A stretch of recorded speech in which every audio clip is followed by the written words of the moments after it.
Well, good evening, good afternoon, so can you hear me? Yes, yes, definitely. Yeah, Good afternoon, I can hear you. I'm very well. How are you doing? Fine, how's it going at your side now? Fine, Jerry. Nice work. Fine.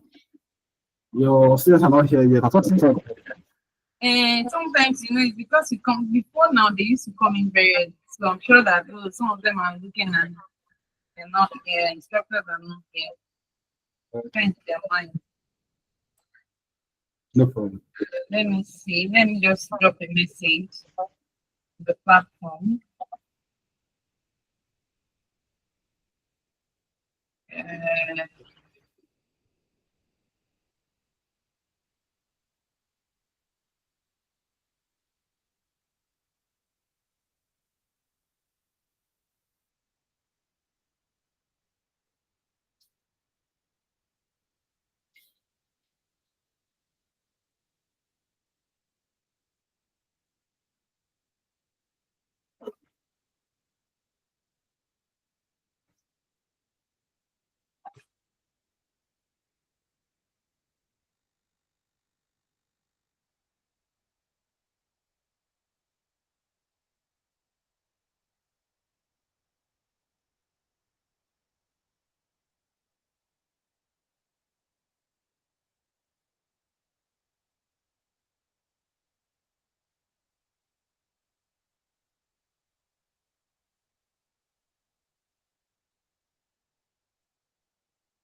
Good evening, everyone. I said we'll start from where we stopped on Tuesday. And as for the assignment or the task that I gave us, I think Oluwa Tomisin was the only one that sent in a link. Tomisin, well done. I liked what you did actually, which is cool. Anyway, we're running towards the end of the session. So as with all social media, can you all hear me?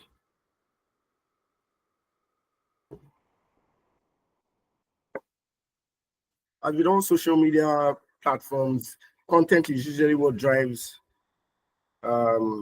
engagement on these platforms. It's essentially their product per se, if you can put it that way. It's their offering. It's what drives the platform.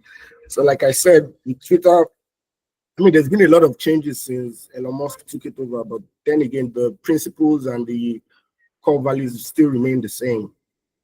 So for you to get more engaging tweets as a brand, I mean, you need to use images as well that showcases your product for a brand, but maybe as a influencer or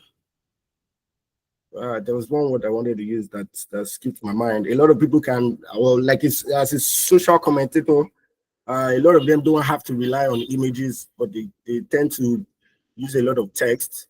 But then again, if you look at other popular platforms or meme platforms, you see that they make use of a lot of images. So it's always very important to consider images alongside your tweets. And I mean, we've all heard about Canva before. So even if you're not a professional graphic designer, you can still get on Canva and then work your way around it to get you the basic creatives that you would need. And there are also sites like pexels.com that gives you access to free stock photographs. So you can always download from Pexels, upload to Canva, and then generate your creatives that will go with your tweets. Next step, we'll be looking at advertising as well. Like also similar to what Meta has, they all set up various campaign objectives. So essentially, it could be to drive traffic to your website. It could be conversions. It could be for you to get more followers, create awareness, tweet engagement, videos, and also app install. So you see that their setup is also similar to what you can get on Meta and what you can also get on Google AdWords. Follower campaigns will promote your Twitter profile to your target audience and encourage those users to follow your page. It's the same format with likes on Facebook, where you want to generate more likes, and the same for Instagram as well. But Instagram is a bit tricky. You can actually have an ad objectives that grows followers. What you have on the other hand is to send people to your profile page. So it's from that aspect that you get to convert them to followers. So further breaking down what each of these ones will look like. So when you need to drive traffic, like I said earlier, to your website, this is the perfect campaign to use. That's website clicks. And also you need to understand that you must have installed some form of analytics on your website, so you'll be able to monitor the progress of that traffic as well. And then see the bounce rate, so you can make adjustments on your landing page. We also have what we call tweet engagements, where you want people to retweet or repost your tweets, like your tweet, or get a reaction out of them. We also have what we call app installs, where you want people to download your app from Play Store or from Apple Store, or maybe download the APK directly to their mobile devices. These are, so you need to understand that they've broken them down in ways that whatever it is that you want to achieve, there's an ad format for it. So you also have what we call lead generation. So maybe you have an ebook you want people to download, or there's a program you want them to sign up for. And these are the kind of objectives that you'll be looking at. So while trying to advertise as well, you have areas where you can target location by country. So you can be in Nigeria and you want to run an ad for people in the US. Is very possible when you select a location. I think with VPN as well, it makes that very possible.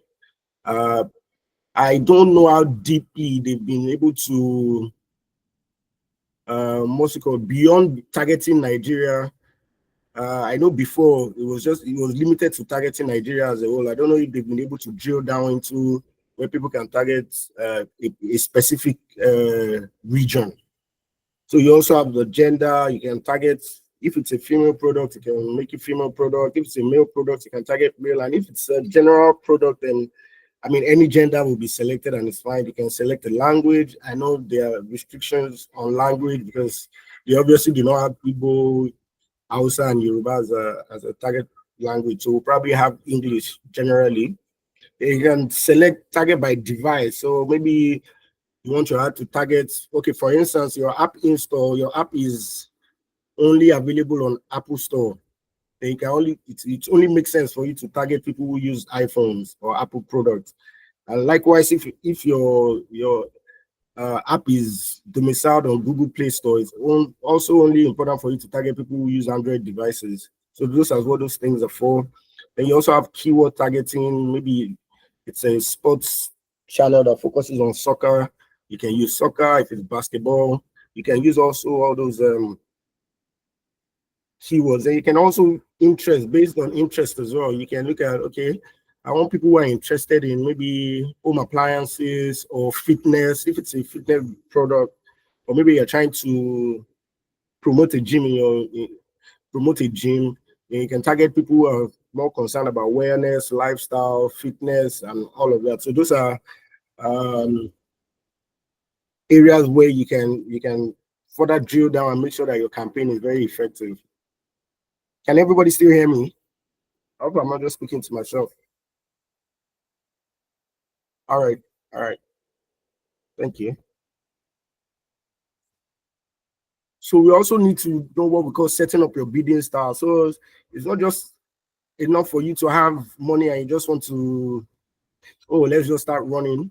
I mean, you need to choose a budget to launch a new campaign. So we have what we call automatic bidding, where the platform in itself will bid on those ad spaces for you. And what you need to do then is set a maximum bid to be able to control exactly how much is being spent in a day. So in the sample image, the user wants to spend $100 a day and he's not setting the total budget, and the pricing model is automatic bid, which means that your bid will be optimized to get the best result at the lowest price within your budget. So at the end of the day, maybe in day one, maybe they've not maxed out the $100. By day two, they probably would have maxed out the $100.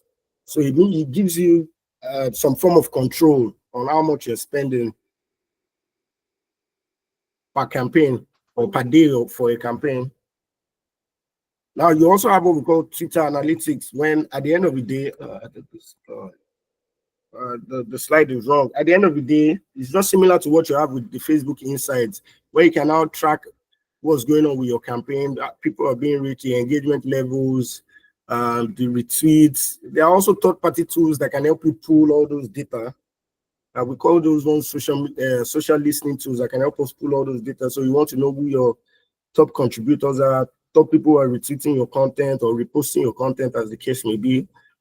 And at the end of the day, that gives you like an holistic view as to be able to know if your campaign has been successful or not, or if you are actually even reaching the right target audience that you want to reach. There are also tools, like I mentioned earlier, there are third-party tools that we usually use from time to time. Currently, I think we use what's it called? Media Toolkit, and then there's brand mentions as well. So those are on a different level. So if you get a client where before you set up their campaign, you just want to show them how versatile you are, you can take any of these tools and pull data on their social media standing at what it looks like for them. So you turn that into a report, so that what that helps you do is that it serves as a before and after.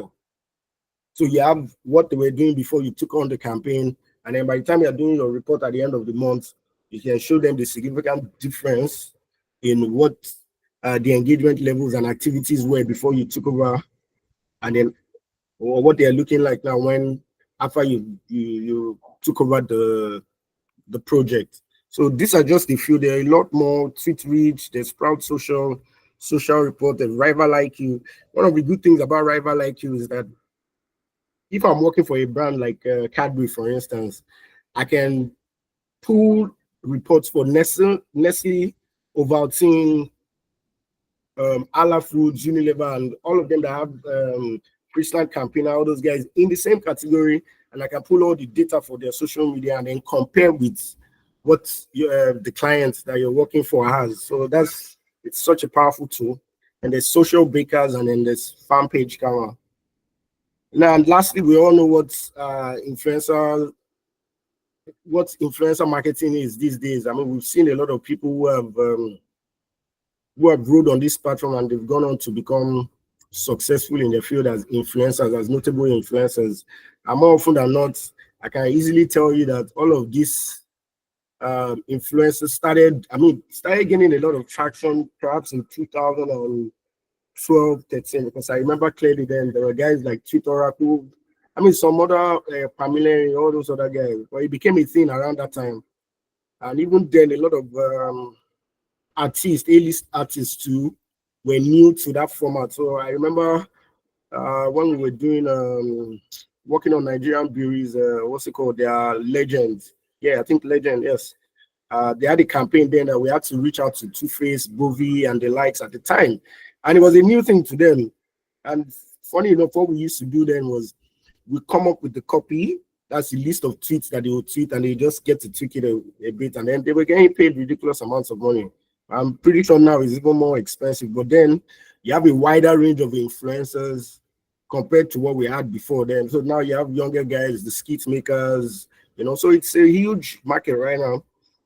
So you want them to share your content. You want to see how their fans engage with your content and what you've got to offer. Say if it's an existing blog content, offer to be a guest blogger for your brand, or you ask them if you just want to blog on your site or just share industry news about your brand. So we know it's a big thing now.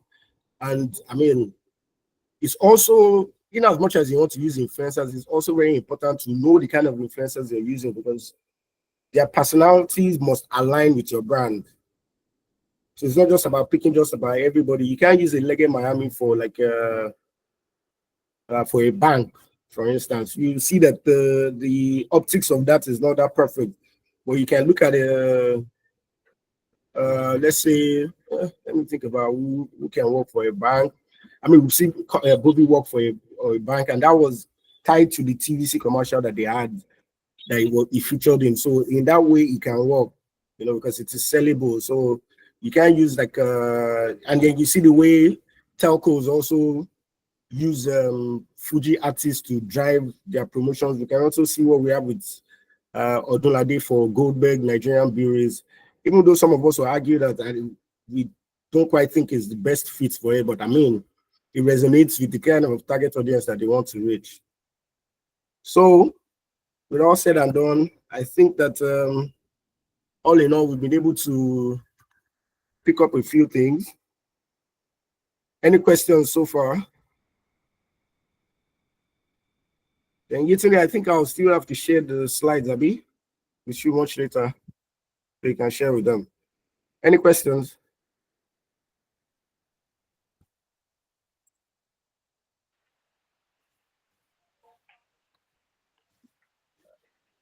Good evening, Safi. I have a question.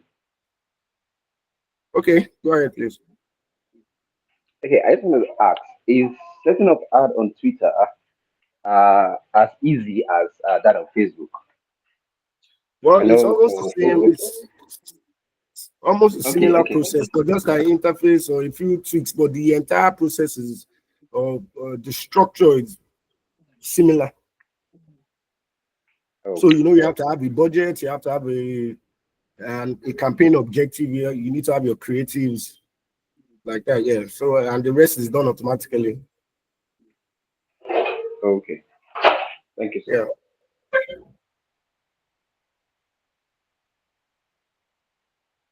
Yeah. Any other questions? I think it's been great having you guys. So I'll drop the deck. It's yesterday, and then maybe she would find a way to share it with you guys. Thank you very much, and have a great evening.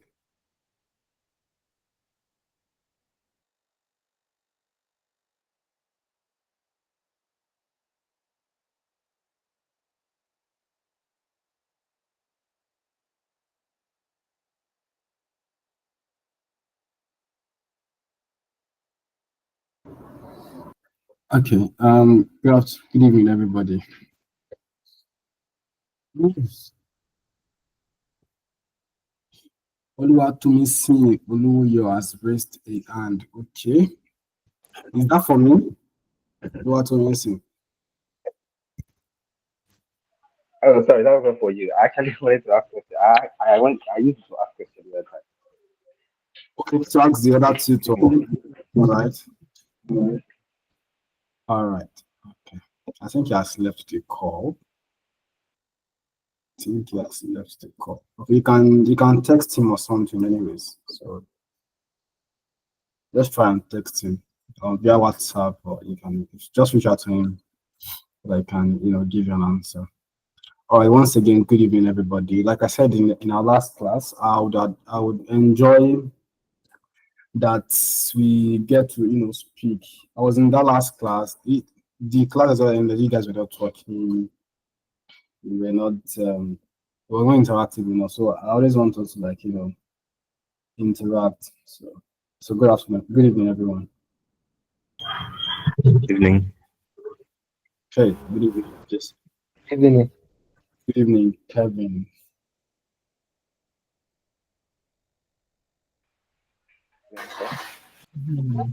Simon, good evening. He's like, anybody that speaks now, I think I'll be giving out money so that we can probably be speaking better.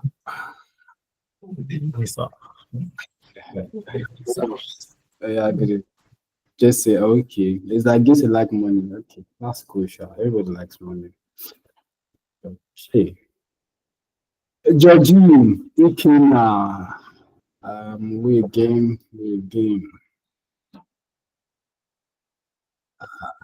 Yes. I think I'm seeing goodness for the first time in this class.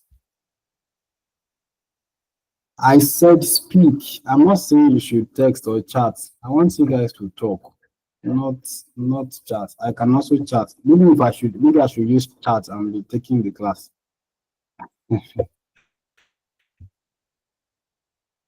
So I will enjoy that you guys speak actually. Judging is not, I've not heard you talk, and the goodness I've not heard you talk. Good evening, sir. Yeah, that's suiting. Goodness. Paris, France. Right. Good evening, boss. Good evening. Good evening, goodness. That's cool. Yeah. So in our last class, we discussed about we talked about UI and UX. We learned about what UI is. We learned about what UX also means, and also we were able to dive into understanding more about UI and UX itself. And then we tried also to differentiate what how both also works together, and also we're able to differentiate too as well. And then the last, I gave a task. I gave an assignment. Let me say that we should go home. Well, once we're done with the class, we should just go online and then do a research on UX itself. So I'm very sure that every one of us in this class has done that. So if you've not done that, let me know.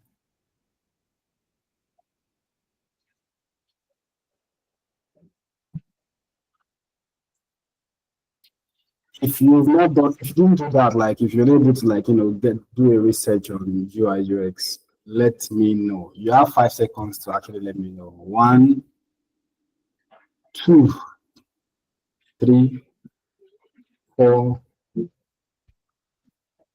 and 5. Okay, that's goodness. Just goodness. I think goodness is just coming to the class, so that's fine. I don't know Shabo. It feels like she's just coming to the class for the first time, so I don't know. So I think it's only good that raise her hand. So Georgine. Okay, fine, that's cool. Also, Georgine. What is UI?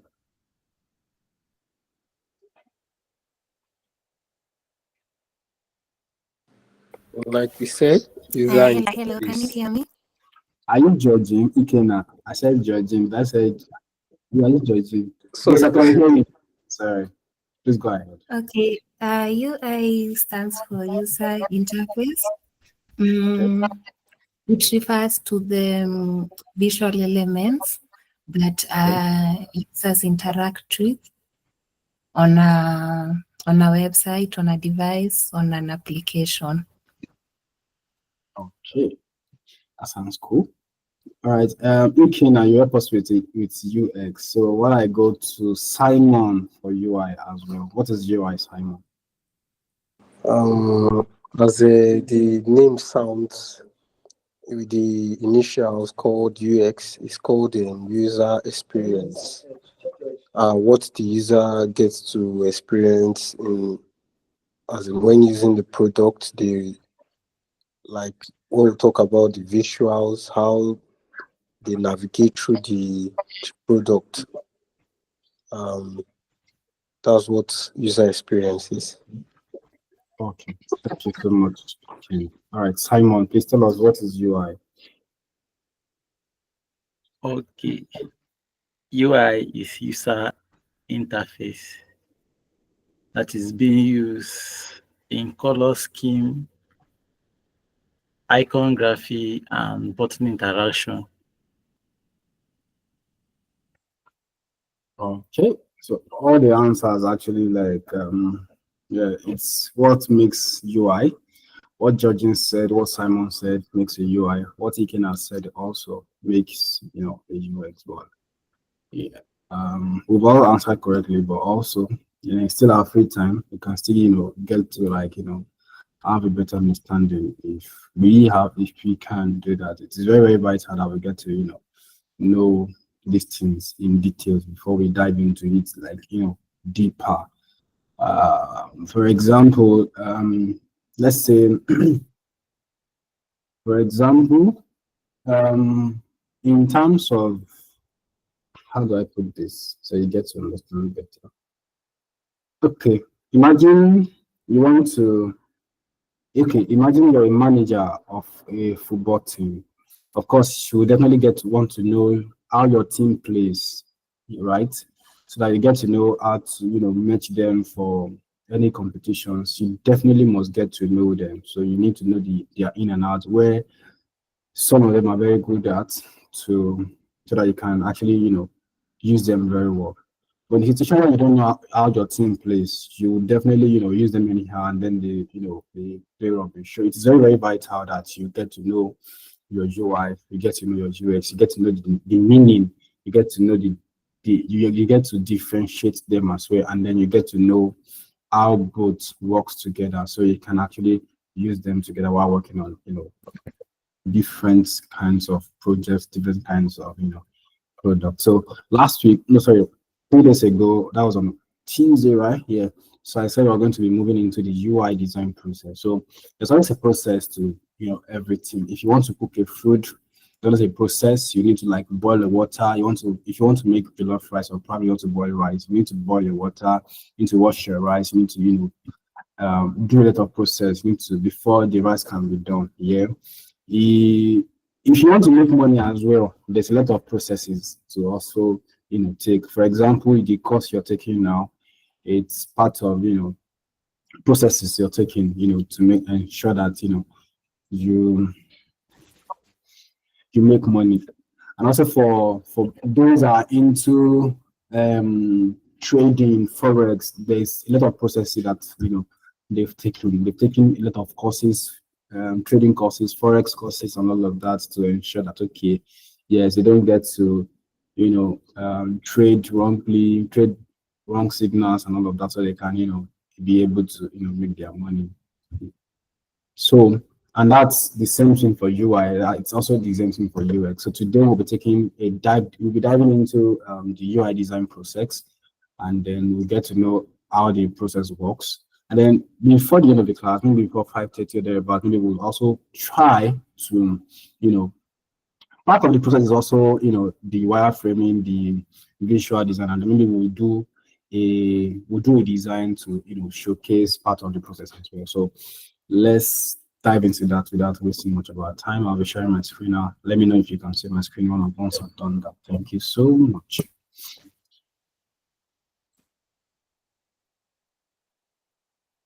All right, let me know if you can see my screen. Please, I'm not on the on Zoom on the Google Meet, so you'll have to talk to let me know if you've seen my screen. Thank you so much. Yeah, we do. Can see it's fine. All right, thank you.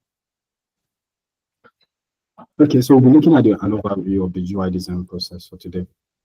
So last on Tuesday we cited an example, like an analogy, using an hotel and then using a building to make a better explanation of your UI and your UX. So just like the interior designers in our hotel analogy, UI designers come in at the later stages of the product design process. Some key steps in the UI design process includes, understanding the context. You can't design the user interface for a product without knowing who will be using it, without knowing who will be using the product. It's just like for example, if you have a kid at home, you have children at home, and then you want to cook, you definitely want to ask those children, oh, what do you want to eat? In this era, you might make, let's say, swallow, you make a gari, you make, swallow for your children. They will tell you at the end of the day, oh, mommy, daddy, I'm not eating. And I'll be like, oh, so what do you want to eat? So even for those of us who have husbands, who are married, who have wives at home, you want to say your wife, oh, hello, sweetie, I want to eat jollof rice for today. Or your wife can also come and be like, oh, what are we cooking today? What do you want to eat? Blah, blah, blah, stuff like that. So it's very, very vital that you get to know, those that will be using those products and then what they'll be using it for. You need to ask a lot of questions before, starting your, interfaces and all of that. Even this thing is also starts from, the UX, processes as well. You need to, ask questions. Who are those that be using these questions? For example, if you are designing an application or a product for let's say for a family agency, or probably an agricultural agency, a lot of us knows that, okay, it has to be a kind of color resonated with, let's say, green, white, and all of that. Now, imagine you see, okay, for example, let's just look at any website that that it's agricultural based, and then let's see the color they've used as well. So for example, let's just say agricultural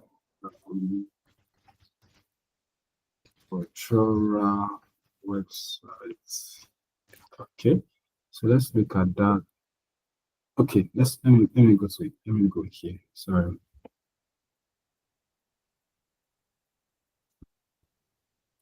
Let me go here. Okay, so like without even seeing a lot of things, you would tell, okay, of course, green goes well with what's it called? An agricultural, designs and all of that. White goes well, all the shades of greens actually. So these are a couple of designs that tells that, okay, yes. But without you asking those questions, there's no way you will get to know. But if you're being left out of the details, then that is when you can then go into using different color that does not resonate better with the product you're making. So this is what's it called, a website for an agricultural firm, which I don't know. It could be a freebie work or anything, but the color resonates well with agricultural stores and all of that. So you can relate with it better. You can feel free. You can walk around with it easily. Now imagine seeing red color, blue colors, and all of that. It's while opening the websites, it will tell you that, oh, this is not an agriculture, but the details is telling you agricultural, but it is not. So this is where all the questions, where they comes in. This is when you need to know what the kinds of color shades you're using, the typography, and all of that. Let's take a look at another one and see. Okay, I'm always very, very. I take my time to look at design. So I might see one and then feel like, oh, my friend, I don't like it. So this is another one, which is still green colors. It's an agricultural website as well. So they use green, black, shades of green, and it's just awesome, very nice, very beautiful. So all the colors are working with each other, and then it makes it looks very beautiful. take a look at another one, and then we'll go back into our class. All right. Okay. Let's take a look at this. All right. So this is also another website, also an agricultural stuff, and then green, black, white have been used, to just ensure that okay, this is an agricultural, kind of agricultural design and all of that. So it makes it you're able to relate it with better than other colors. Yes, it just speaks well for itself. Green. And for if you're doing what's it called, let's say a fintech website, we naturally, I feel sometimes different colors goes with it, but I think the major color that goes with it are like there are kinds like there are more of the blue shades actually. There are more of blue shades. Let's just check for an example. Okay, let's say fintech financial website. Fintech websites. Right. So it is most times a shades of blue, shades of different color, but most times always shades of blue, and because that just has to resonate better with. Yeah, sometimes they use green as well, but then blue works well with it. So you need to dive into understanding the product better before you get to start your project. So this is what's it called, another fintech platform is. So there's a lot of them on this website that you can also check out. So let's go back into what we're discussing. So the UI designer will start by getting familiar with the project brief in order to understand the target audience they are designing for and the purpose of the product. Most times when I want to do a design for probably elderly people, let's say 40 to 80, sometimes 60 to 80, the audience or the target audience are just those within those age. And then sometimes it could be between 18 and above. Sometimes it could be between 30 something and above. So it's very, very vital that you get to know. And sometimes it could be between, let's say, 18 to let's say 14 and thereabout. So sometimes when you're designing for let's say 60 to 80, you definitely want to take a lot of considerations for an elderly people, because they might not really see it's a tiny text, sees might not want to go well with some colors. So it is very, very vital that you get to understand those you're working for, you understand your target audience, you get to know the purpose of the product. Very, very vital. You must know who you are designing for. What will you be using it? What would they be using it for? You must be familiar with the project brief.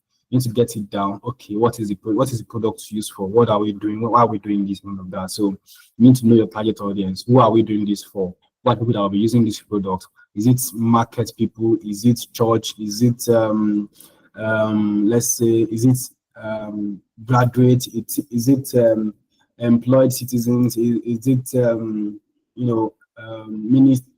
different kinds of audiences? So is it just a general stores and all of that? So you need to understand all of that, and then the design, but you need to also know the purpose of the product. So once that is taken, then you need to now move into conducting a competitor analysis. UI designers might conduct competitors analysis to see what other brands operating in the same space are doing. You need to analyze those. You need to analyze it. It's very, very vital. Go out there, check what others are also doing. Those that have the same brand as you. Then sometimes what people do, what UX designers do, it's very, very vital that you get to do your analysis very well. You need to go to different platforms. Okay, this resonates to what I want to do as well. Now, look for where they are having shortcomings and then improve on that. I don't know if you understand. So you need to. That's another idea of defining your products. That's another idea of giving your product a purpose. We have a lot of products out there that have a lot of shortcomings. For example, those of us using OPay, for those of us using PalmPay, for those of us using different kind of products, you will definitely have a shortcomings with those their products. Once in a while, you'll be like, oh, you feel like they could have done this better. Why sending why transferring an amount of money from your GT bank to another person, there's something you encounter, there's a shortcoming while you are doing all those transactions, and then you talk to yourself, you be like, oh, I feel like they could have done this better now, or I feel like they could have, sent this better. There sometimes you want to, like, you transfer your money, you make a transaction, and then you're not getting an alert. And then you go to your application, you're seeing the money inside, but you're not getting an alert. And then your friend calls you, they'll be like, oh, just say, Alpha, I sent you $20,000. Alpha, you've not seen it. And you're like, no, I'm not getting an alert. Whereas the money is in your bank account, is in your bank account. Once you open your application, you will see it there. And then your friend will not be worried that, oh, I've seen this money seen, but my friend has not gotten it. Whereas it's in your bank account. Once you open the app, you'll see it there. So these are other shortcomings that people we still need to look at in bank sections, that it will be like, oh, well, you need to just be getting your alert. Like, that's the main purpose of like why you register to get an alert. And they are deducting money every month, because at the end of the month they will still deduct the charges for alert, maybe 100 naira or 200 naira. There's a lot of money they charge, and they're not getting an alert for it. It doesn't still make sense. So you need to do your analysis while trying to build your products. Very, very vital. Very, very vital. There's a lot of applications that have their own shortcomings.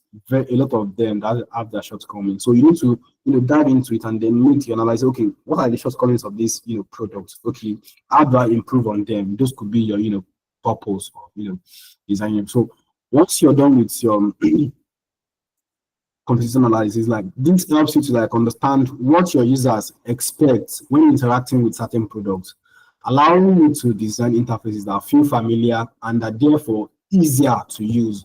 Now, just like I've cited that, okay, I'm getting a lot. Now, imagine you creating a product that no matter the transaction you're getting, these applications helps you to get an alert. Of course, we have GT Bank 733. We just get alerts for your transaction, but most of the time you don't send it. But imagine creating a product where you get to get an alert for all your transactions, apart from your main banks. I'm sure it is possible. I'm sure it is very, very possible. But this is also the same way it will definitely, you can allow the field to be familiar with, other products, but then it's easier to use. So sometimes ago, I was talking with somebody, is a UX person, and then, as at now, if you go to an ATM, if you go to the ATM machine, you still, at most, you still spend, like, let's say, 10 minutes, 5 minutes or thereabouts before you can be able to make your withdrawal. Now imagine if you get into an ATM point, and then all you have to do is just within 30 seconds. Yes, it is possible. It is possible. So now imagine if you have to leave your house. Before leaving your house, you're already, like, with a product or with an application, you're already saying that, oh, you want to withdraw 5,000 naira. And then you've been able to, like, do all of that. But once you're getting to the ATM point, it is either you're just inserting your card, you just say, okay, input your PIN, and then you collect your money. All the points where you have to, like, input 5,000, input your clinic, input so won't have to be there. All those things just waste your time. Now imagine if you have to do all of those things that waste your time at home, and then once you get to the ATM point, you're just collecting the cash itself. So it is very, very possible. So there's only shortcomings for every product out there. So it is very, very vital that as a UX person, as a UI person, you get to dive into all this. You get to analyze all these thoughts very well, and then you make a product out of it, and then you make it easier for your users and then your target audience as well. So, and after analyzing your competitors, and then you get to design your screens and your UI elements. Of course, a substantial part of the UI design process focuses on design. Yes. So UI designers will design all the individual screens that make up the user journey and the different elements that feature on the screens. Of course, what is a product without the UI, the screens? What is this? Of course, there's nothing. It just makes up the user journey, and then you're able to carry out your transactions, your everything you want to do. So this includes designing icons, designing buttons, selecting and creating images, making decisions about colors, and typography, designing any animations and interactions and all of that. So once the first step is to understand the context. You need to understand what you'll be using the product for, who will be using them as well, and then get familiar with the project brief. You understand the target audience. Once you're able to achieve that, you go into analyzing your competitors, and then after that, you get into designing your screens and UI elements. And after all of that, you can also, I think before designing your screen, it is vital that you create your wireframe. So we have different wireframes. We have the low fidelity wireframe, we have the mid fidelity wireframe, we have the high fidelity wireframe. Okay, so we'll tell you about all of that. So throughout the UI design process, UI designers will create wireframes and prototypes. So in the early stages, low fidelity wireframes can be used to map out the position of different elements on the screen. So most times a low fidelity wireframe, it is just an idea coming to your head, and then you get to draw them out just the way you want them to look. Different screens, your welcome screen, your sign up screen, your login screens, you get to draw them on a paper, probably with a pencil or or an application. There's wireframes application as well. So you get to do all of that without designing on your Figma or other software applications. So these are low fidelity, so you don't get to make mistakes and all of that. So it makes it easier for you to dive into your high fidelity wireframes. So low fidelity wireframes can be used to map out the position of different elements on the screen without text, without all of that, to just map out a lot of different stuff. As initial ideas progress to concrete design decisions, high fidelity printable prototypes are used to model the final look and feel of the product. With high fidelity prototypes, UI designers can communicate not only what the product UI should look like, but also how it should behave when the user interacts with it. So that's how prototype works. Prototype is just going to show you how the product is going to work, even without your developers, working on it. You understand? So you've done all the work. So your developers also have to, go through your prototype, how it's moving from one screen to another, how they are transitioning from one screen to another, from login to to your dashboard, to different sections of the product and all of that. So it is better that you do all of this, and then once you've done that, then you move into handing over to a developer. So once the product UI has been finalized, it is over to the developers to turn the UI designers' prototypes into a real working product. It is important to be aware that moving from high fidelity prototypes to development might not always be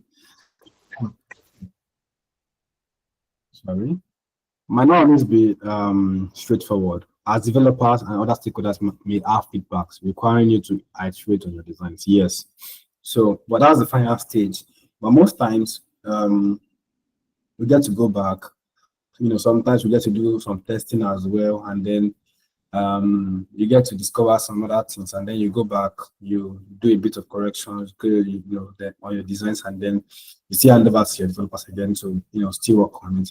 But all of this makes the process of a good product.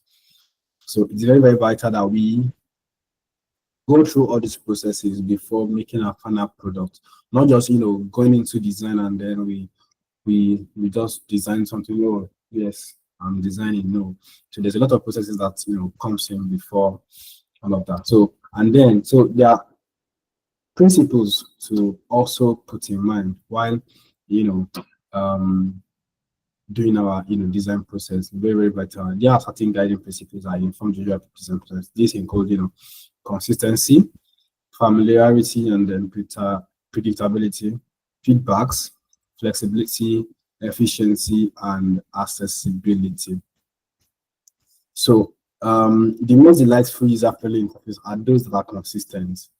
UI designers should strive for visual consistency, keeping fonts, colors, buttons, and icons uniform throughout the product. In our first class, I made it clear to us while talking about principles of designs. I said consistency, very, very vital. You need to, and then I also talk about repetition as well. So when you are, designing, you don't have to use a lot of, typography or fonts. You don't have to use a lot of colors. Some designers just come and then they will use like 75 colors, 100 fonts. For example, I think I have a design here. It's like a graphic design work that's okay. So, for example, this is just a graphic design work, and I could tell that this is just like I think 2 fonts. This is one. This is just one font, then 2 fonts. The second one, this is just one. So there's a need for repetition, there's a need for consistency, and then colors also must merge with each other, and then it just makes your work looks beautiful, it makes a visual looks really nice and all of that. You don't have to use a lot of colors. I think at most the fonts you can use should not be more than 2, and at most 3, or it shouldn't be more than 3. Yes, but most times I always want to prefer that we use 2. So you just use one for your headers, then you use one for your body text. Very simple, very, very simple, and you get to be familiar. You just apply consistency throughout your product. All right, moving on. Ensuring that certain elements represent the same function or action in all contexts. The more consistent the UI, the easier it would be for a user to get to grips with it. Yeah, so we've talked about consistency, we've talked about repetitions as well in terms of fonts, colors, buttons, icons, all of that. Also, when you're using icons, so we have different platforms that have different kinds of icons. So you can go to your website today, you see different icons. You go to another website tomorrow, you see icons. So now, once you go to this platform to use the icons for your product, you are using those icons on that platform for your entire project. Now, most designers make a mistake by, they will use icons from, let's say, for example, from jc.com, and then at the middle of it, they will now go to domainsim.com to go and continue using another icons. It doesn't make sense to that. There's no application of consistency in that project. So once we are, for example, if I want to do a project now and then I go to this website for icons, I'll be using all of these all through my entire project. And also there's another one. I'm coming. So I have some saved here. Okay. So I have another one saved here. Okay, I have another one saved here. Okay, so this is another icon that we can use. So to do a project, I'm coming here to use these icons. I'll be using all these icons all through my project. I want to go here to use another. You see, they are different. They are the shapes are different. They're not different in size. They are different in weights. So they are different in their outlines as well. So you can't just come again and then, okay, I want to use icons from this website. No, you have to be consistent. Use this for all your projects. If you want to use this as well, use this throughout the entire project. I'm sure we understand what I'm saying. If you don't understand, please let me know so I can come back at any point. Thank you so much. All right. Familiarity and predictability. This relates to how a user expects a particular interface to function. Based on our experience with similar websites and apps, we learn to associate certain UIs elements with certain colors, certain actions. We also expect things to be in certain places. For example, when browsing a website, we would usually head to the top of the page to find the menu. UI designers should leverage familiarity and predictability to create comfortable, user-friendly interface. Yes, of course. So what I mean by that is that, okay, for example, on your laptop, let's take that as an example. But on your laptop, if you, for those that are using Windows and for those that are using Mac, if you notice, this down button, that is where we have a lot of apps, and that's the same thing Mac product are also doing. Like you see different tabs at the bottom. So imagine if Mac had to like carry all of this application and then put it at the top. There's no familiarity or predictability. You will have to, be struggling to find applications. Yes. So if you, okay, let me just hold on. I'm sure we have Mac users here. I can tell.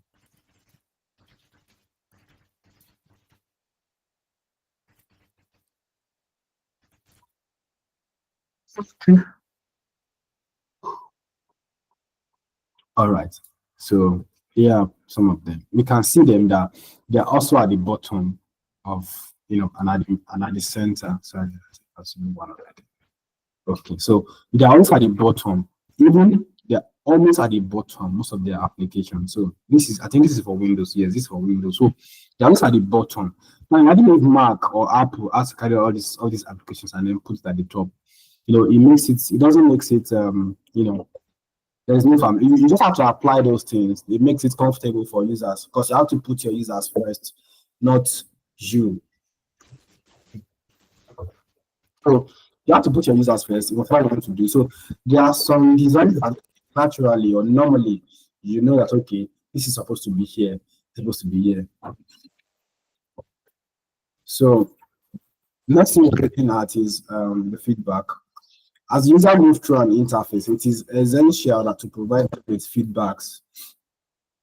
So this guides them towards their goal, letting them know if they've successfully completed a certain action or informing them if something's gone wrong. Feedback can be provided visually, like a tick appearing on the screen to let the user know their desired action is complete, or through clear, concise messaging. So for example, when you make a transaction and then you're seeing successful, of course, you'll be at ease that, finally, the money has gone to Jesse.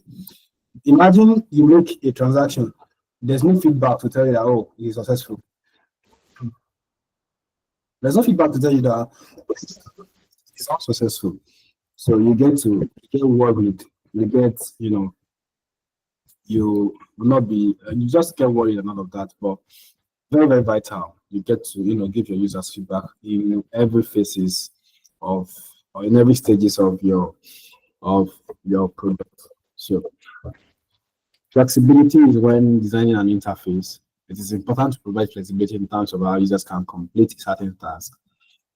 Ultimately, your user interface should be consistent while simultaneously allowing for some degree of customization depending on the user. Flexibility, feedback, familiarity, consistency, very vital that you have all of this at the back of your mind, and the principles of your UI design processes, and then efficiency. Experienced users should have access to shortcuts, accelerators which enable them to speed up frequently perform actions. Sorry. Accessibility. UI designers have responsibility to create interfaces that are accessible for all users. This includes providing sufficient contrast between text and the background it's placed on, ensure that interactive elements such as links and buttons are easy to identify, leaving enough space around buttons, touch points, and creating as designed for different size points. So it is vital, very, very important that we apply these things in our designs, your design processes, while designing your visuals.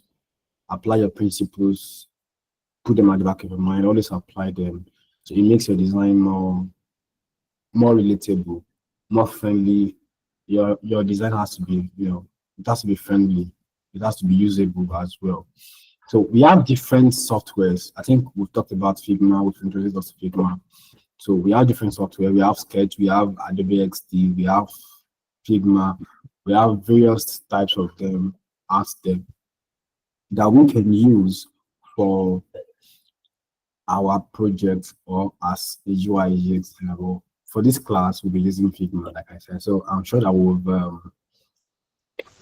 our first class, we'll be able to install and then introduce us to Figma. So for today, okay, I think we have, let's say, 30 to 20 minutes. So I'll dive into designing a screen, and then we'll go through the process together, and then we'll call it a day. So in our last class on Tuesday, I introduced us to what they call which I'm now okay, it might not be good because we'll talk a lot. So I introduced us to a challenge which helps us to become a better designer, which is this. So in here you can go through different series of challenge, and then you can do a task daily. So for example, you'll be doing a sign up page for today, let's say for a web page, yes. So we're doing a sign up page for a web page for today, and then we'll take a look at how it is being done. We'll take an analysis of it, and then we'll do the same as well. So you get a brief, you get an idea of how these things are being done. Like let's say it's 1%.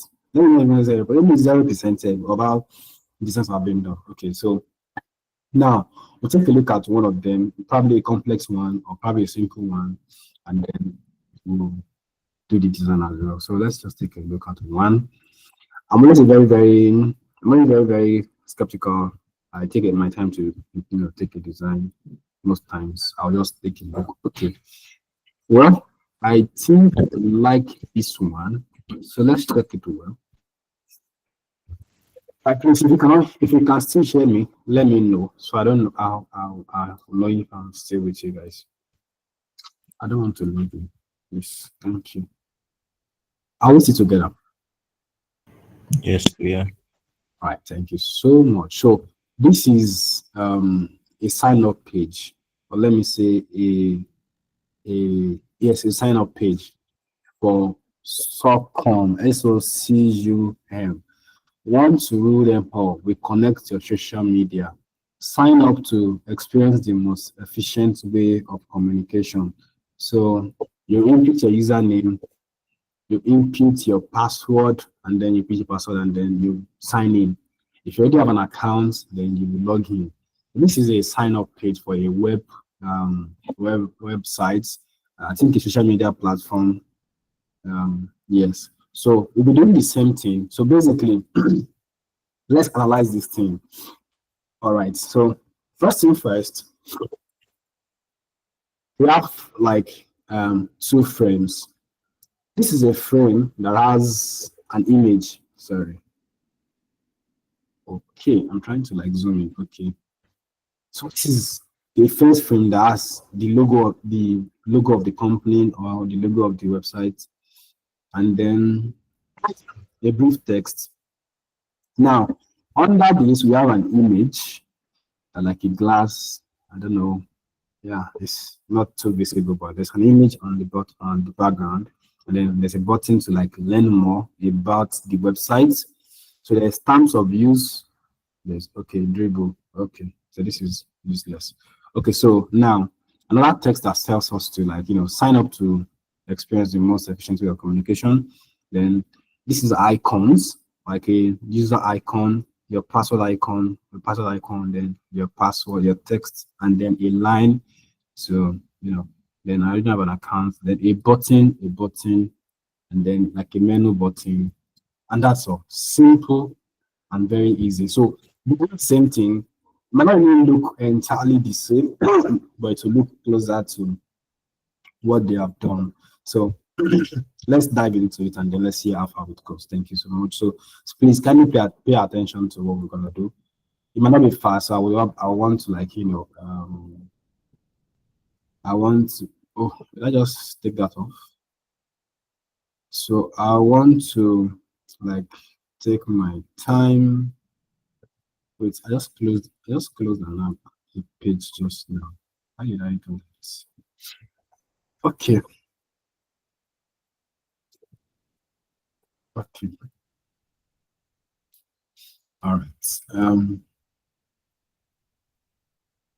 Okay. Hold on. So the first thing you're going to do, open your Figma, and then now for this is a web platform. Of course, you need to go to your frames. You know, we talked about frames that day where you can pick different size of screens that you can use for your mobile, your website, and all of that. So you go to your frames. Because it's a web, we need to go to web as well. This is where frame is.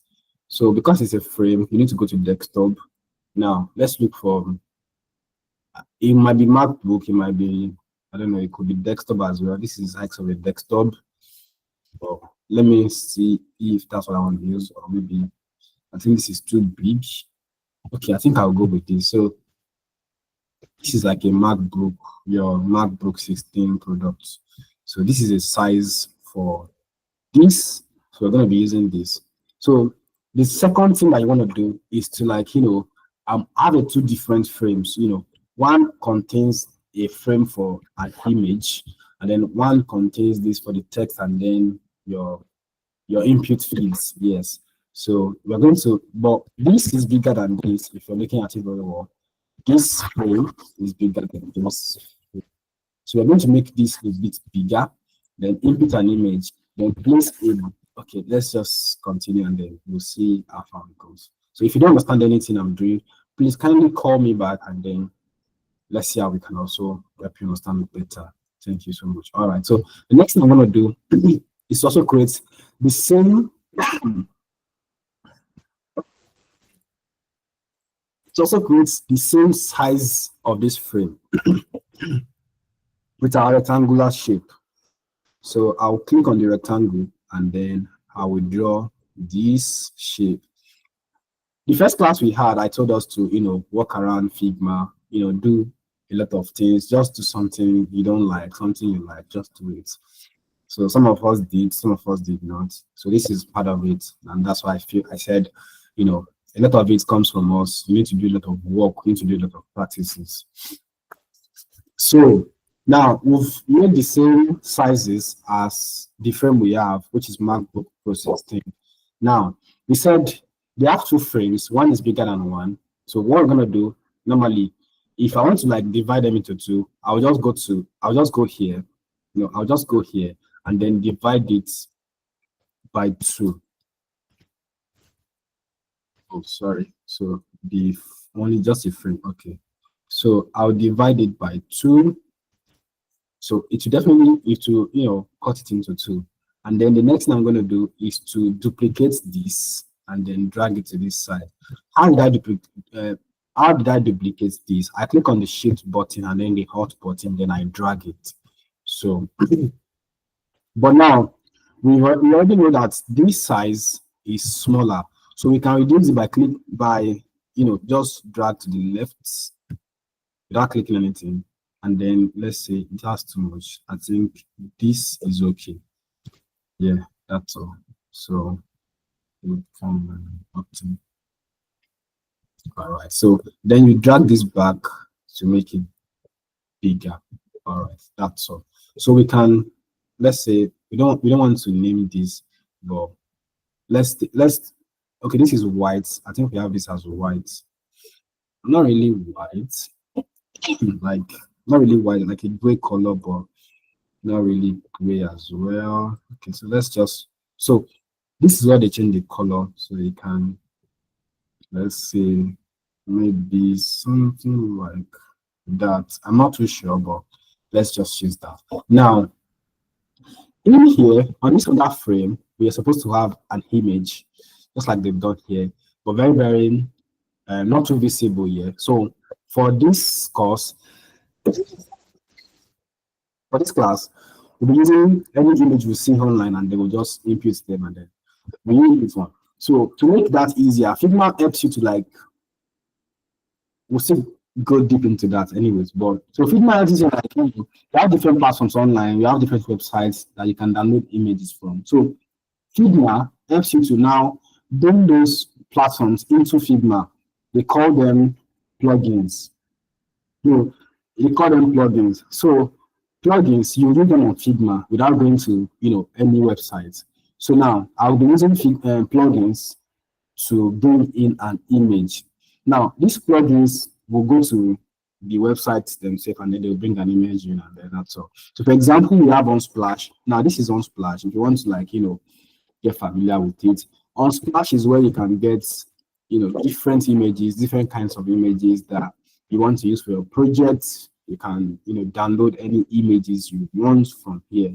So but then it is a bit stressful. That's why I say it is very, very vital you get to do your UX before diving into project. So people might feel like, oh, why do you have to come to this place, download the image, and then go back to your Figma before inputting them? So then you go to your plugins, go to Unsplash. You must have installed it before you can be able to use them actually.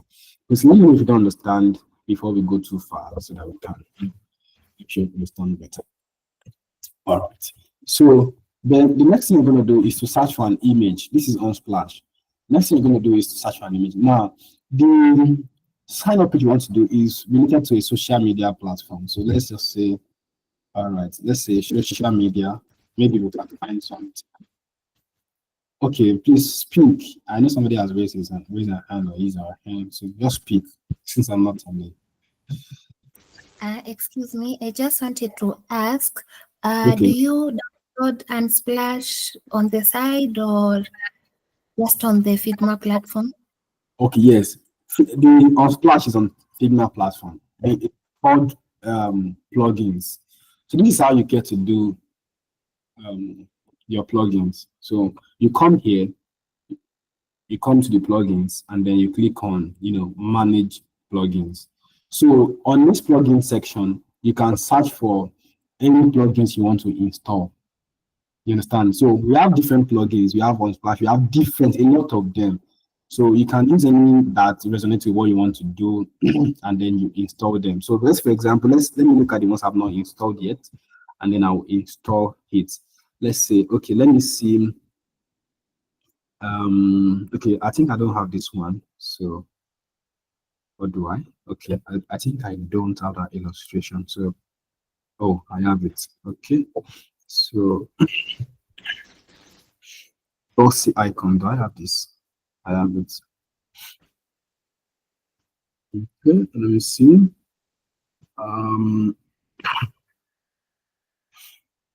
Okay.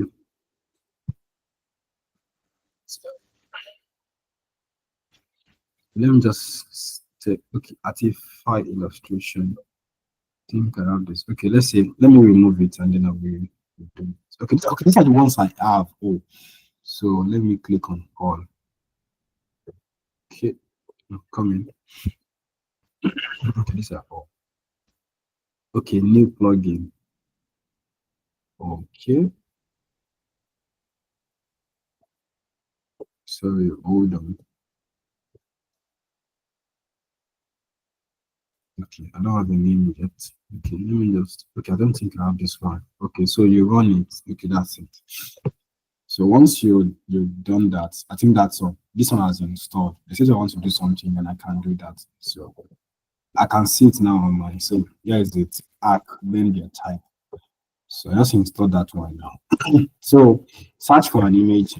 I think if also now, is that what Georgina, right?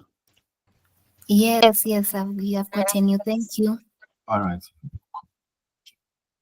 Okay, so you search for an image that you want to use that resonates with social media. So let's just say, for example, so let's say, for example, I want to use. So most times I used to have difficulty. Okay, let's use this one. Thank you so much. So once you click on it, the image will go straight into the shape you have created. So now this is an image, just like we have it. Okay, oh, where is that? Okay, just like we have it here. So now they have like a black background, like a black shade or a black color on it. And then so the next thing we can do is to also, what I was supposed to have done initially was to have duplicate that, but I can duplicate this. Control D, you can also duplicate by clicking Control D. Then you place it on it. Okay, and then make it the same size. All right, then make it, black. All right, so now it is black, but you cannot see the image at the background. In here we have it as, you can see it, but not really that obvious, but then you can see. So the next thing you can do is to just come to that image itself, and then you can reduce the opacity. So for example, I'm using this opacity so that we can see the image a bit. So let's say, for example, let's try 90. So we can see it a bit. I'm sure we can. Yes, I think I can. Yes, I can. So which I think is still, yes, it's more like the same thing, but let's just reduce it a bit to like, let's see, 85. 85 is too much. So I think 90, sorry, I think 90 goes better. So that's okay by me. So do we understand to this point? Please, if you understand, please let me know. Yes, we're good. All right. Thank you so much. All right. So the next thing we're going to do is to now go back to one. Okay, let's first of all take the logo name, SOCOM, and then the color should is yellow. So let's be fast. I think we are almost going out of time. Click on T as your text, and then you click on this, and then SOCOM. As that. So you can enlarge it by coming to this place and then increasing the size. So like, let's say 20, and then we place it here. Normally there is a certain margins for web, so maybe there's going to take off that. Let's just see how it goes. So, and then we change the color to yellow. Yeah. So yeah, we are getting there. Okay, so let's make it bold. Okay, so in here, I think that's not the fonts they use. So let's just try better fonts that you have you on your just try and download a lot of fonts that resonate better. So I think I'm still having issues with that. So let's try 24. So you can view your design just the way to look on the web and an app. So I'll be doing that now to also see how to look on the web. So yeah. Okay, still loading. All right. Okay, but I don't want to see it like that. I want to see it like Sorry. So let's go to no device. Okay. So right, sorry. Okay, fit width. All right. So this is how it's gonna look on just like we have it here on the web. So the next thing we're gonna do is to Please, which application are you using? Figma. It is Figma. I think I've mentioned that I'll be using Figma in this class. Is that okay? Is that all right? Are you good? Yes, it's okay. But okay. They have an application. Right? Yes. Like you can just download it. Yes, that's what I'm using on not the web. Okay, because I use the web to. Okay, that's fine. You can use the web too. It's fine actually. So the next thing we're gonna do is to write this text. We want to It looks like Adobe Reader. Once you read them all, we connect to your social media. So that's the next thing we're gonna do now. So now we go back to our design. Then we click on T and then we continue. We want to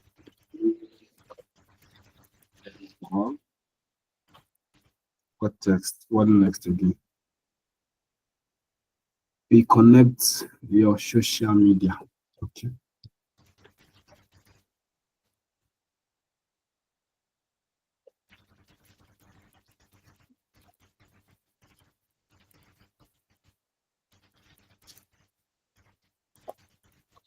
All right. So okay. So let's go back to, let's say, regular, and then let's make it less bigger.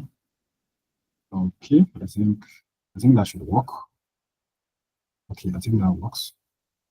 That's 64, even though that's regular, right? Okay. I think I like this one. Okay. So so we are getting there, I think, bit by bit. So we're getting to, like, do the same exact thing they've done, but just by, replicating the text. This is not the exact font they use, but I'm just, something closer a bit. That's what I use, actually. So if you're familiar with fonts, you'll be able to, like, get something closer, or something just something closer. You don't really get the exact one they use, but sometimes we usually do.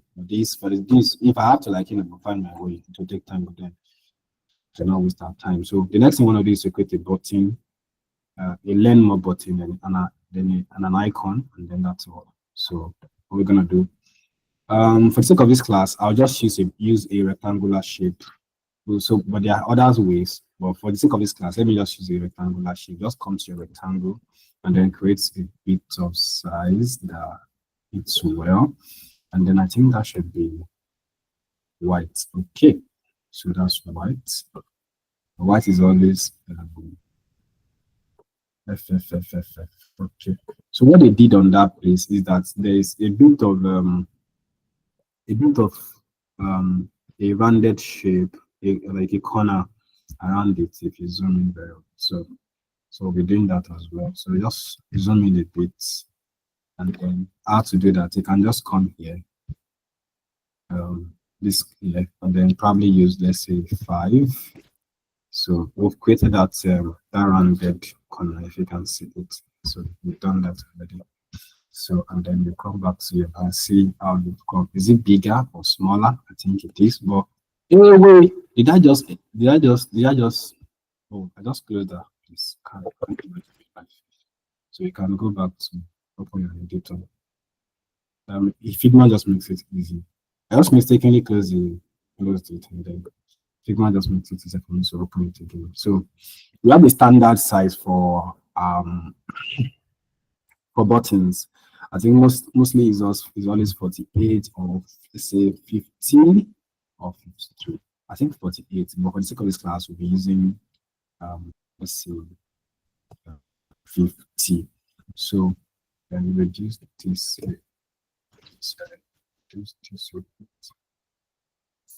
Okay. So depending on what we have, what text we have, just learn more, and then an icon. So click on your T and then write something more. So that's a black, change it to black, and then this it on it. Okay. Right. Okay, so this is our learn more. Increase the size. I think we have to increase it to, like, I think 18. All right. Make sure it's at the center. Okay. And then the next thing we want to do is to get our icon. Our icon is just okay, like I mentioned earlier, so we can just go to that website, go to here, any website we like, or we'll get familiar with them. I'll also share it with you as that goes on. Just click on, let's say, arrow, and they'll bring out different arrow. Okay, so where are you? I just want to do the same thing they've done, but we can also still. Okay, so let's just use this copy, and then this city. So okay, so that's it. This is too far. Okay. Where are you? Okay, it's far. So always ensure that they are the center, and we are good to go. Okay, so we are done with that. So we are done with that first part. So the next thing we want to do is to so the next thing we want to do is to go to the other part of this section, and then very simple. Sign up to experience the most efficient way of communication. Okay, so I think you're wasting our time is fast spent. So let me just try and round up very quickly. So you can duplicate this and come to this side and then change it to black. Kind of in a rush that because of our time. So let me see what they wrote again. Sign up to experience the most.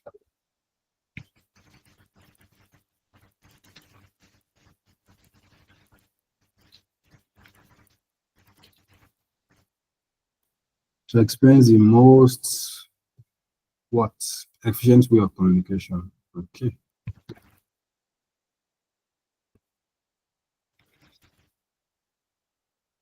Efficient.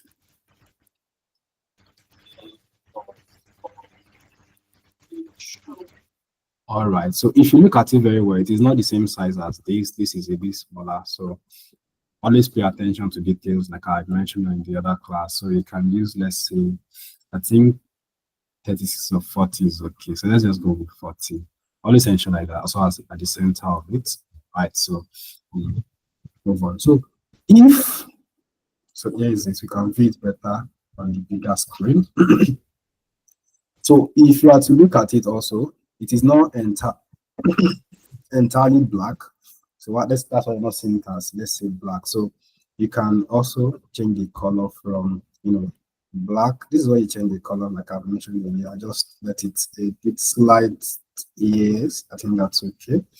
So yeah, which works for me.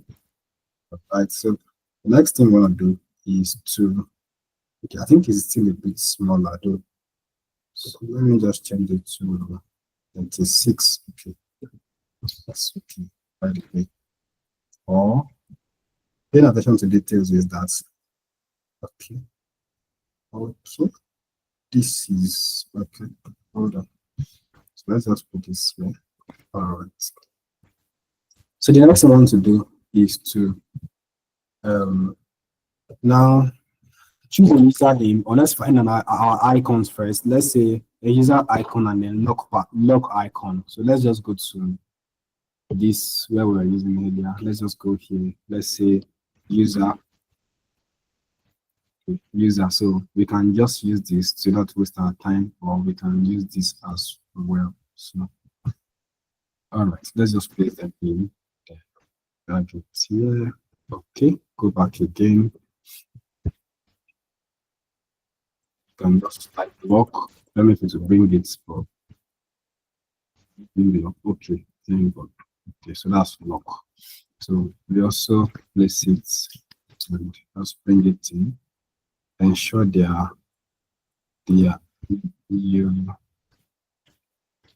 so that's 44, and then drag this again, the same size. So ensure that the same color you're using here is the same color you want to use on them. So just copy this, Ctrl+C, and then place them, apply them on this, Ctrl+V. That's all. So the next thing we'll do, you can see it on the bigger screen, just like that. All right. So the next thing we'll do is to, where are you? Okay. So choose a username, choose a password, repeat your password. All right. So the next thing we're gonna do is just to like draw a line. So we have all of this here. Just pick your line here, and then click here, and then drag. Okay, I think that's okay by me. So change the color to what we have. Okay. So and then you can duplicate this, and then choose your reduce the text into a smaller bit. Body text is always 18 and 16. So using that, then okay, I think I'm cool with that. Sorry. Okay, I think I'm cool with that. Is what I was saying. Let me check. Okay, a bit higher, and then they're in caps. All right, let's just change them to caps so that that the gods will not be angry with us. All right, that's okay. That's okay. Sorry. So you can group them, group it, and then make sure they are centralized. Okay, so the same thing here, just drag this. Okay. do the same again. Okay, so ensure that this is also centralized. Ensure that this is also centralized. Thank you so much. So this is choose your password.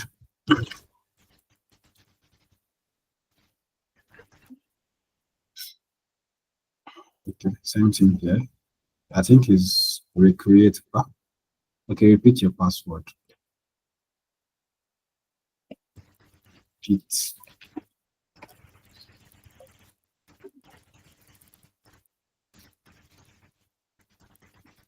It's your password. Okay, so next thing you want to do is, oh, sorry.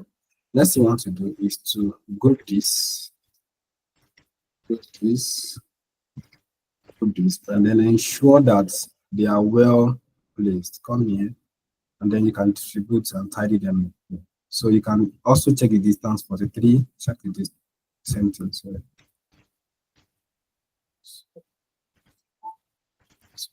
Right, cool. So yeah, this is it on the bigger screen. All right, I think we are getting there. So getting there, but not there yet. Also ensure that it is at the center. Okay. Okay. So sign up to experience the most blah blah blah and blah blah blah. So it is coming up nicely now. So to not waste our time, I think you're on that's 7:30. All right, let's just close. Let's just do this button and then we are done. Okay. So to not stress yourself, just copy this as well. You drag it here. I think I've explained how to drag and do that. So change to your color yellow. It's already here. So what do they have here? Let's rock. Now, where are people rocking? Let's rock. Okay. And what again? I already have an account. Okay, so let's just grab this. I'm not to waste our time. So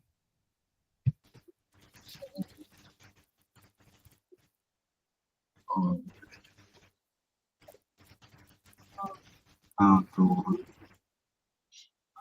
think you're in small cap, so let's change it here. All right, so we reduce this. Okay. Okay.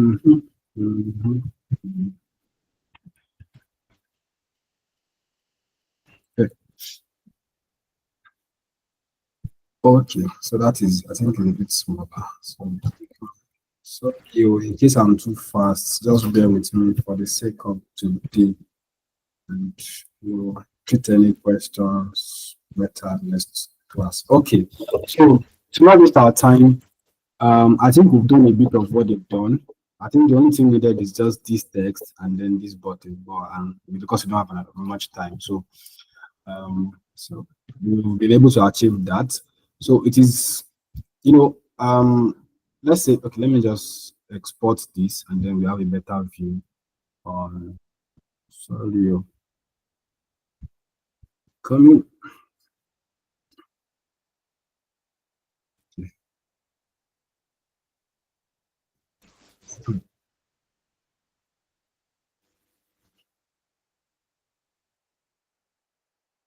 Okay, more layout options. Okay, so most of the time it is very, very vital that you pay attention to details. We're just trying to look at this to also create to also do what they've done. If I'm to do it, I might not really just just do my thing the way I just want to do them, and then yeah. But for the sake of this class, it's just just to ensure that we apply a bit of how things are being done, a lot of processes as the designer, so you get to practice a lot. So I'll share this in the where is our okay. So please, if you have any question, let me know. because we're already almost running off. So let me share this on this. Let me share. Oh, can they share image on? I don't think they share image, Abby. We don't share image on. They don't share image on. Oh, they don't share image. I thought they can share image. But I'm not sharing image. Okay, maybe I'll share it on the group or something. But yeah, that's what we've done. Yeah, this is what we've done today. And yeah, I'm really glad we've done that. So please, if you have any question about it, just let me know. Probably not today or probably anytime. Anytime, just feel free to ask me. And I'd have loved that we go during our weekend, we do this same design and just do anything. Just do anything. Yeah, I think that's what we'll do actually. Yes, just do anything. Is that okay by us?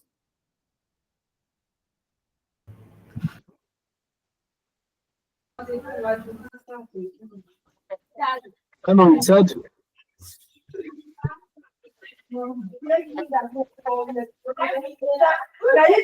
Yes, yes, I understand. So I'm saying that can we do that? Should we do this as our assignments? Let's just go and create the same thing. Just do anything. It must not really be the exact thing, but let's just try something over the weekend. Is that okay by all of us? Yeah, yes, I will try. All right. So I will share the screen. I don't know. Okay, let me see. What of this are we using? Sorry. Which of these classes are we using? Is it this one, digital media class? Eh? I think we are also have the product design class, so I think it's going to be two classes. Okay, but which one is that? Because I don't think I have. There's this learning platform. There's another one here, my Dream Connect learning platform. I think that's the ones I have, though. I think that's the ones I have. Okay, there's this one too. I don't know. So I don't know which one it is actually. Okay, I think we can reach out to Vivian This just one. to streamline the process so that she can assist you in doing that for you. Reach out to her. Share it now. So before we end the class, who is Vivian? Vivian, is Vivian in the class? She has stepped. I think she's not. She was there before. She just dropped the form and then she. Okay, Oluwatomisin, just text She's me. one of the coordinators. So I'll share it with you. So I don't want to leave this class before closing the class. Can you just text me on WhatsApp now? So I'll just share it with you. Then once I get the group chat, I'll now share it on the group chat. That's fine. Okay. What's your WhatsApp name? Search for AOE in any of the group chats. Okay. AOE. So does any of us have any questions to ask regarding today's class?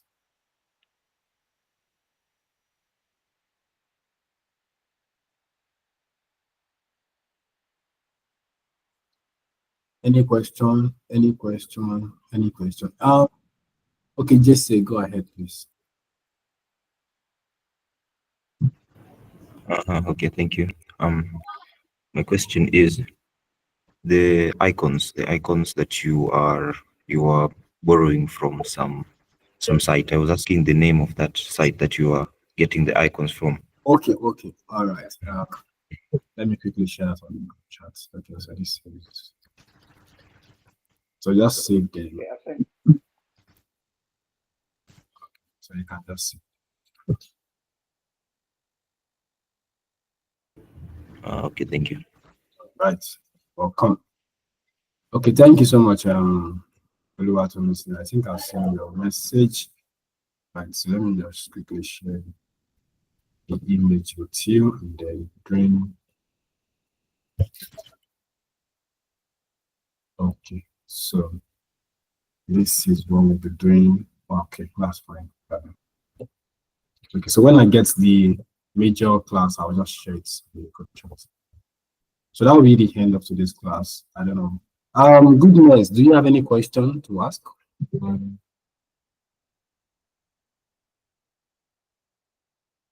Okay, what question is that?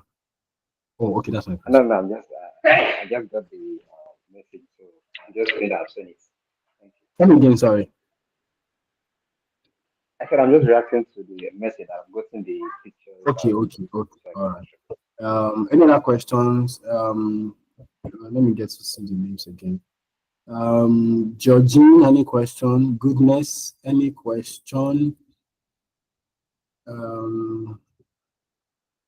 Ikina, any question? JC, okay, this has this question. Kevin, any question? Simon, any question? Udo, any question? All right, no question. Thank you so much. See you on Monday. All right.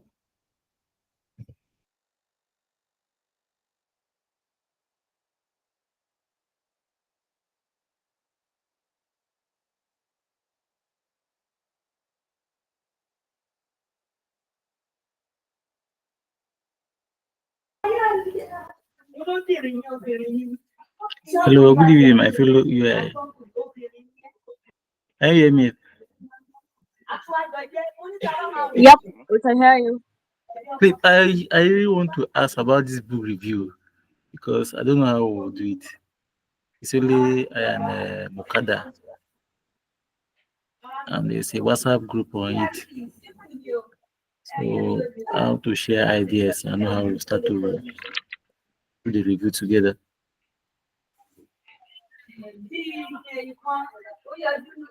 That is what I want to ask. Okay,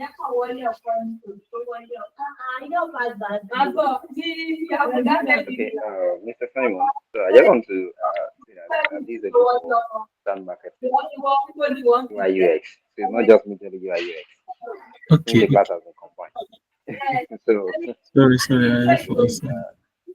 no problem. Just fine. I believe they can participate. All right.